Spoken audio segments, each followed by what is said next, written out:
Okay, hey, it is June 28th. It's the last Sunday in June. End of June already. Wow. Hi, everyone. Hi, kids. Hi, mom and dad. Hi, grandma and grandpas if you're out there too. My name is Mike Warner. I am the large group teacher for 4th and 5th grade at Hope Lutheran Church. And Hope Lutheran Church is located in Greece, New York. Welcome back to Epic. Epic is the theme for this month. Epic was the story of the Israelites after they came out of Egypt, wandering the wilderness, and now we are almost up to the gates of Jericho. This is the last one for this month. We're wrapping up that part of the story. This one shows us, we see the end of the wilderness adventure. We see the Ark of the Covenant. We cross the Jordan River. The journey to the Promised Land is over. The drama really begins now, though. If you thought it was exciting before, Well, the people of God were like 40 years in the wilderness. And God had them build an ark. Now, no, not the ark that Noah had that floated in the water. This is what's called the Ark of the Covenant. Now, what this was a big box. Think about a box maybe about the size of the top of your dining room table. And it was a rectangular box. And it had poles on either side of it there. The outside of it was covered with gold. It had two angels on top of it, facing each other. This is supposedly where when God came down to talk to Moses, the voice of God would come from in between the two angels on top of the box. Now, if you really want a really, really good shot of it, watch the movie Raiders of the Lost Ark.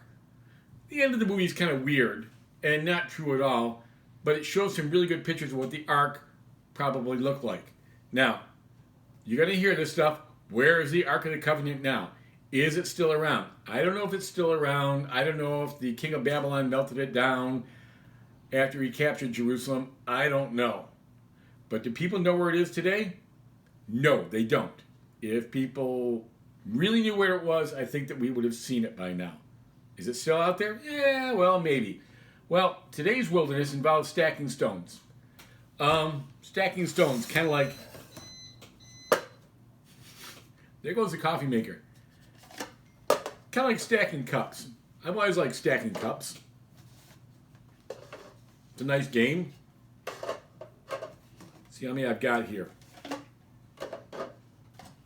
There we go. I've actually got 12 cups,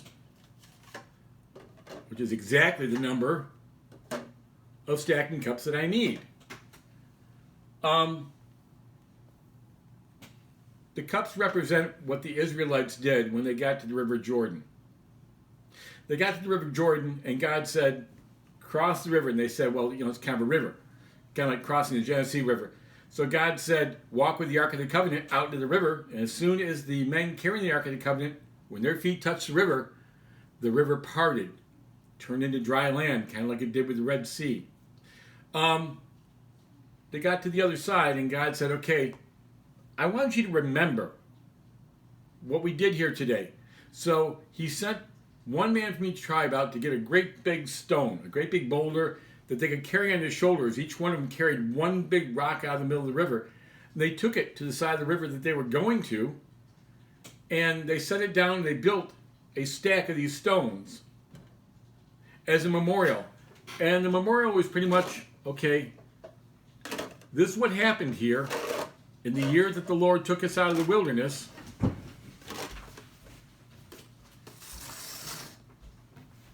And we put these stones up so that we can remember this spot and what happened here forever.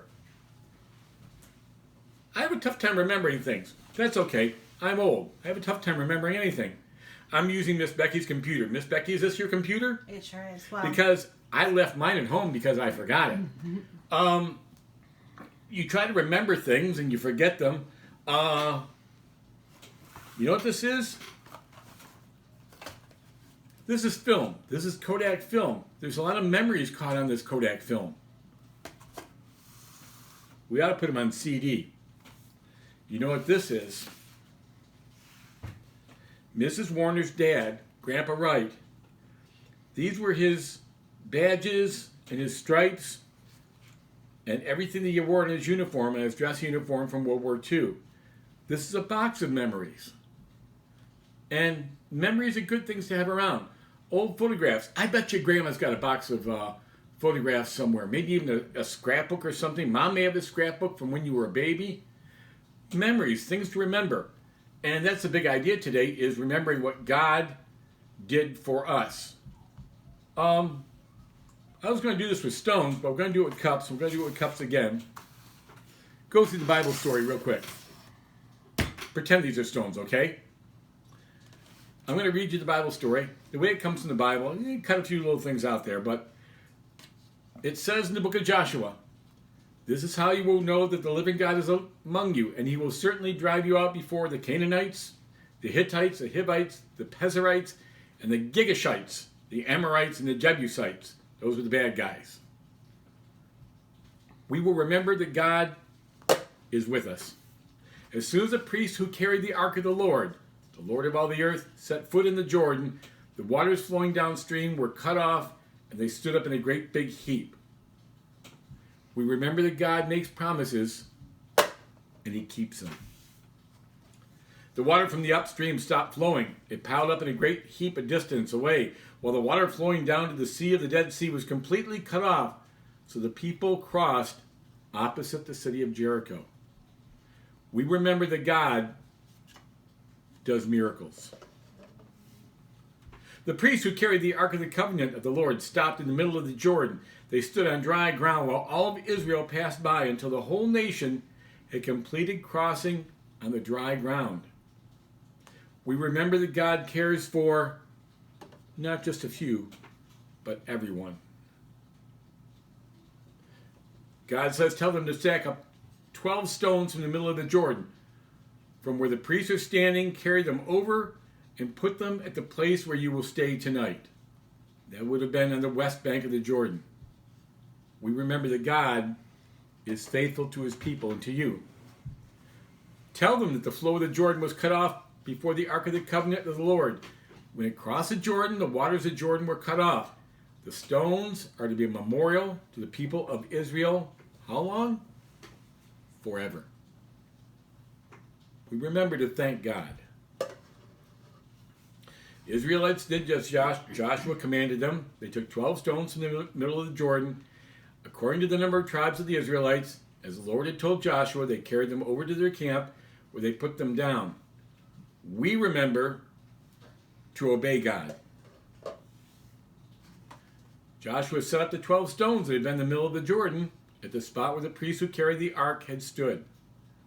And there they are to this day. We remember to tell others about what God has done for us.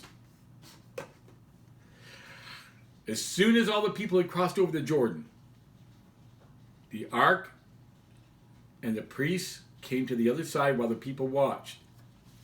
We remember to pay attention to what God is doing in our lives. That's important. The priests came out of the river carrying the ark. No sooner did they set their feet on dry ground than the waters of the Jordan crashed into place and ran at flood stage as before. We remember that God keeps his promises.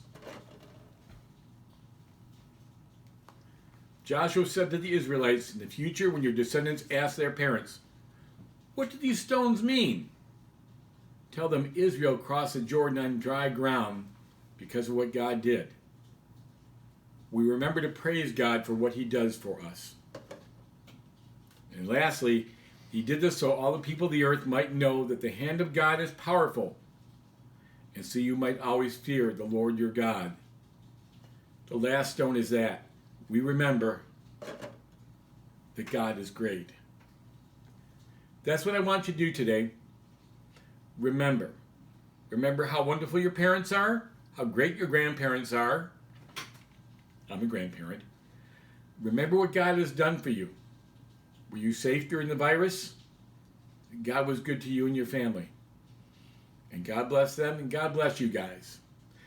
Next week, we got a brand new theme, okay? Bye, guys.